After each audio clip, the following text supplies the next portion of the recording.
5 philosophical ways to get out of a slump. We all find ourselves stuck at some point. Maybe life feels like it's moving in slow motion, or worse, like it's not moving at all. The days blur together, and motivation seems like a distant memory. I've been there. We all have.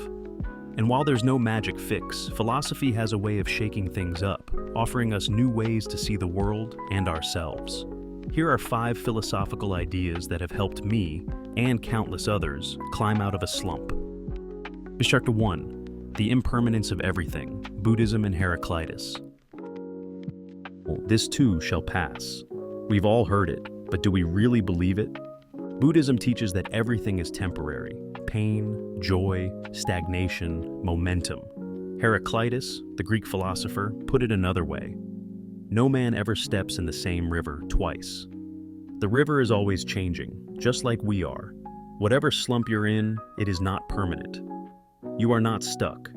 Even if it feels like nothing is changing, time itself guarantees that it will. The key is to embrace impermanence rather than fear it. Try this. Instead of resisting your situation, observe it. Write down what you're feeling today and read it a week later. You might be surprised at how much has already shifted. 2. Existence precedes essence, Sartre and existentialism. Jean-Paul Sartre argued that we are not born with a predetermined purpose. We create it. If you're feeling stuck, it might be because you're waiting for something external to define you. But existentialism flips the script. You decide who you are. A slump isn't a label, it's a moment, and moments pass. The question is, what do you want to do with it? There's no cosmic script you're supposed to follow. You don't have to wait to find yourself, you build yourself. Try this. Ask yourself, if there were no expectations, what would I want to do right now? Start small. Even a tiny shift in action can create momentum. 3. The Stoic view of control, Epictetus and Marcus Aurelius. One of the most freeing lessons from Stoicism is the idea that we only have control over 2 things: our thoughts and our actions. Everything else, how people react, external circumstances, the weather, is beyond us. Marcus Aurelius wrote, "You have power over your mind, not outside events. Realize this, and you will find strength." A slump often feels suffocating because we focus on things we can't change. But when we shift our focus to what we can change, we regain power. Try this. Make a list of what's in your control and what isn't. Then, commit to taking one action based on what is in your control today. 4. The Absurdity of Life, Camus and the Myth of Sisyphus. Albert Camus gave us the ultimate metaphor for struggle. Sisyphus, the man doomed to push a boulder up a hill for eternity. It sounds bleak until Camus flips it. He suggests that once Sisyphus accepts his fate, he is free.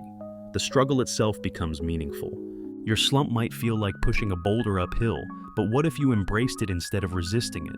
What if, instead of wishing things were different, you found joy in the small things within the struggle? Try this.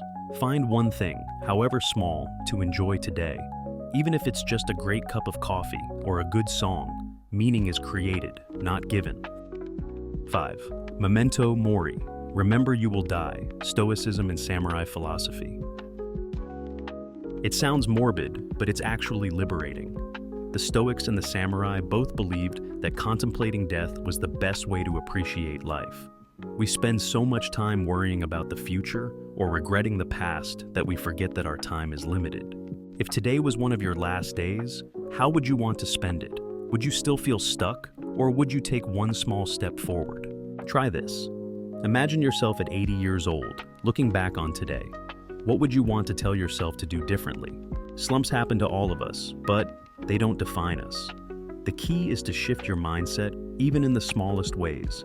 Whether it's embracing impermanence, taking control of what you can, or finding meaning in the struggle, there's always a way forward. So, what's one thing you can do today to break free? Let me know in the comments.